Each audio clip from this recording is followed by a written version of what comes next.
Dona nobis pacem, give us peace. The reading I'd like to share with you today comes from a 2018 poem by Cameron Awkward-Rich.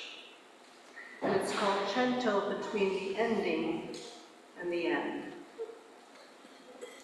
Endings aren't always the end. Sometimes you don't die when you're supposed to. And now I have a choice: repair a world or build a new one inside my body. A white door opens into a place queerly brimming gold light. So velvet gold it is like the world hasn't happened. When I call out, all my friends are there. Everyone we love is still alive, gathered at the lakeside like constellations. My honeyed kin, honeyed light beneath the sky. A garden blue, stalks, white buds, the moon's marble glow of fire, distant and flickering. The body whole, bright-winged, brimming with the hours of the day. Beautiful. Beautiful, nameless planet. Oh, friends, my friends, bloom how you must.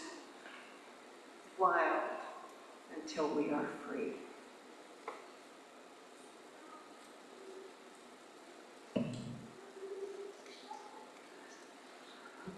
Leila Casey is an author. She lives in the suburbs of Philadelphia in a county called Bucks County, which is just north of the city. She didn't grow up as a particularly observant Jew, but she does remember that her mother has always practiced Tikkun Olam on a daily basis. Their house has always been open to others, open to people who need a meal or a place to stay.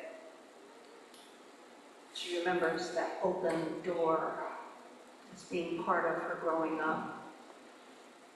Now, several years ago, it's not exactly clear when, but sometime around 2015, Leila Casey noticed in her Facebook feeds, in her social media, and even in the local newspaper, that there were many stories about a young boy named Dominic, who was 8 years old. And Dominic had a brain tumor that couldn't be cured. And in this town, which even then, and still now, of course, but even then was just divided down by the middle by political acrimony and political differences in this town, everyone seemed to be coming together because this family needed help. Not only for Dominic and his endless hospital visits and interventions and so many things, but his younger brother has spina bifida. So there's a family coping with a tremendous amount. And so people were holding in the town, were holding fundraisers and raising money and offering meals and, doing the things that we do when we know someone or know a family that needs help. But in that moment, Leila Casey decided, and she writes about this, she decided that she just couldn't read those things anymore. That the possibilities that those messages brought up, the possibilities of that kind of loss, were simply too painful for her to contemplate.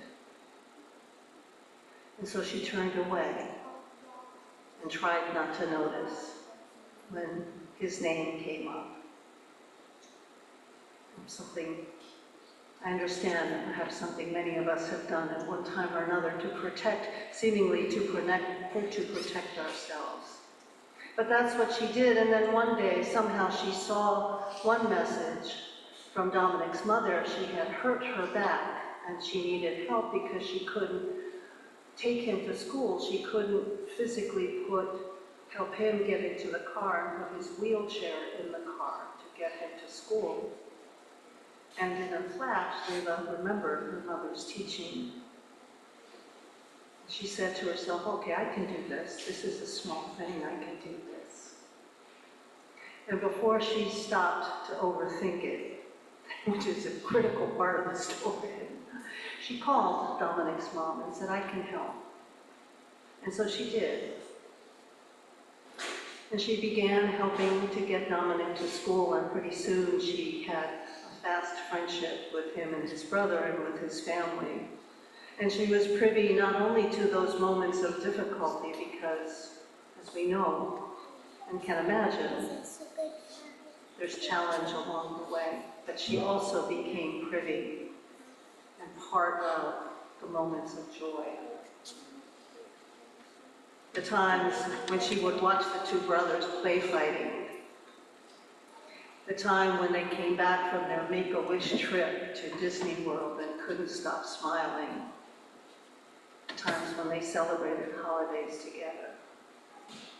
Those things that we don't necessarily think about when we're trying to protect our feelings. We don't know about you, but I know about me. When I do that, I close off everything, not just the hard stuff, but I close out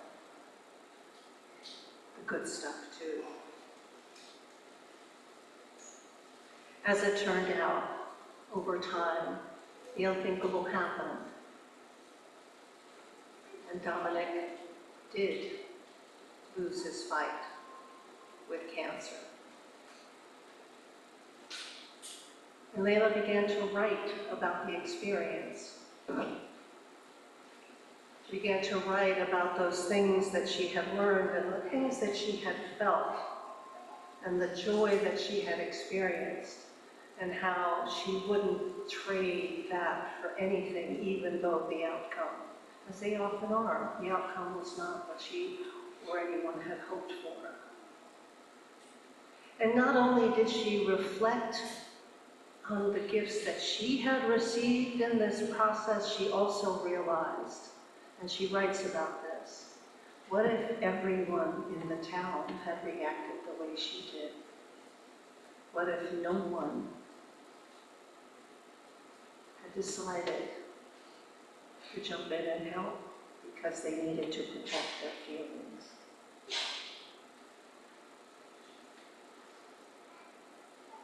It's not an easy matter, although it sounds very nice to practice Tikkun Olam. It's not nice. It can be heartbreaking. Actually, it is heartbreaking. It's heartbreaking over and over again.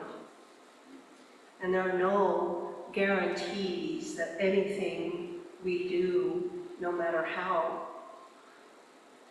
openly or deeply we share our hearts and our gifts, anything we do is going to bring about the results we hope for. And so I say to you this morning that Tikkun Olam, the practice of being committed on a daily basis to making repair to this broken world, requires courage and resilience, and it requires humility. In moments like this one, when many of us are asking ourselves, what can I do? What will I do? What commitment will I make in this moment as I watch the brokenness inside of me and the brokenness around me? What can I do? And I'll be the first to tell you, whatever you decide, it won't be the perfect thing. Every movement for justice that I know of has always had unintended consequences. And always there's a pendulum that swings back and forth. And always we have to rebuild over and over again. And always we have to begin, and I'll speak for myself, I have to begin with the humility to learn what I don't know. Because I may think I know what's best for someone else, but I don't know until they tell me, until I'm willing to listen to them tell me, this is what I need from you. And become willing to do it, whether they are the ideal recipient or not. It's heartbreaking, and it's hard. And yet, the joy that comes. Sometimes I think to myself, we come for the hard work and we stay for the joy. We come ready to, do until we get tired, and then, whatever, squirrel moment, we turn to something else, or Netflix, or whatever our distraction of choice might be. But if we stay, the joy comes too.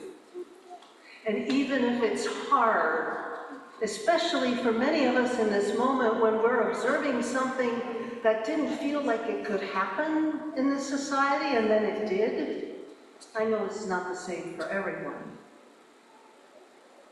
That forces us to learn something maybe many of us didn't want to learn about the way things really are. And that's hard. And we have to learn to adjust. We have to learn to lose collectively and not know. When we know better, we do better. And we learn the next lesson, and we learn it together, and we support one another as we're learning it. Let me give you a very quick sort of background history. Tikkun Olam, as I told you earlier, is obscure. It's not in the Torah. It's not a specific teaching that's repeated everywhere in the Jewish canon. But it comes up very early in a prayer, which is the Aleinu prayer, which is a prayer prayed by many devout Jews on a daily basis, sometimes three times a day. And in that prayer calls for the world to be restored in the vision of the divine, which translated to Unitarian Universalism is beloved community, or vision of beloved community. And then a little bit later on, in the 1st and 2nd century of the Common Era, there are commentaries to the Torah in the Midrash that talk about Tikkun Olam as maintaining the earth as it was created, which is to say, revering the planet and keeping it as beautiful and healthy as we can.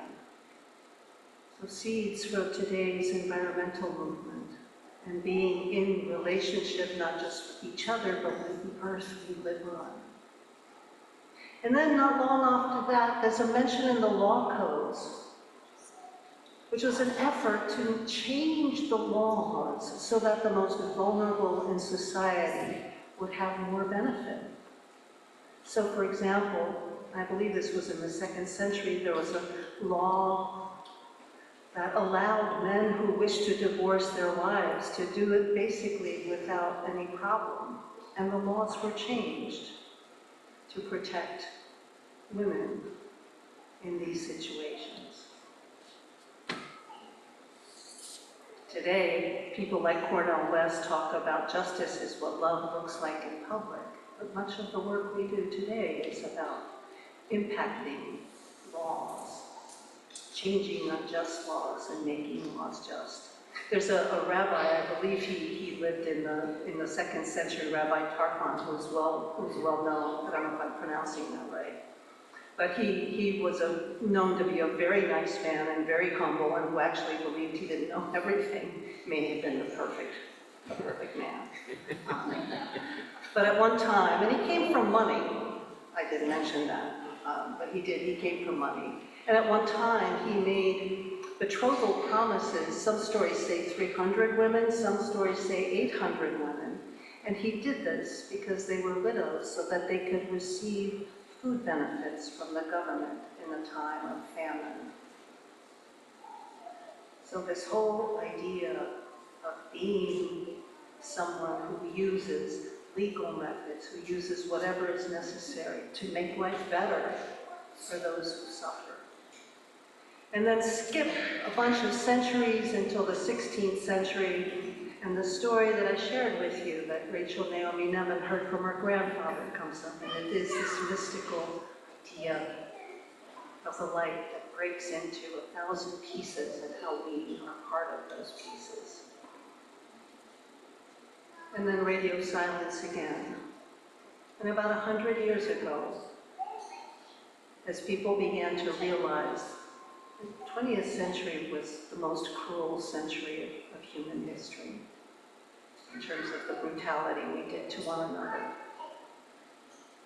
And progressive Jews, progressive Christians, progressive people of faith in all faiths began to bring back a notion, if not Tikkun Olam, which was in the Jewish faith, other notions of repairing the world through our faith, through hearing the call to making things better.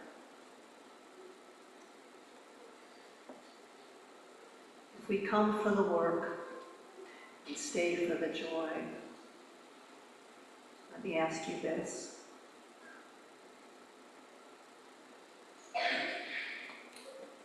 What did you do this morning to repair the world? What are you prepared to do today as you leave this worship service? What boundary, what fear, what desire to protect yourself might be holding you back from launching into that adventure of lessons that might hurt, of people whose plight and pain might hurt. We heard talk this morning about caring for someone with Alzheimer's. I did that. I took care of my mother for the last 10 years of her life. And I can't describe the pain of it. But when I held her in my arms at the end and sang to her, I knew that she knew somewhere in her being, she hadn't been able to speak for years, I knew that somewhere in her being, she wasn't alone. She knew that she wasn't alone. And I don't regret it. I have that joy forever. So I ask you this morning, are you willing to explore together where we can go and how we can impact in our own world, in our bigger world together, those things that bring healing and repair? Amen, dear ones. Ashe. And blessed be.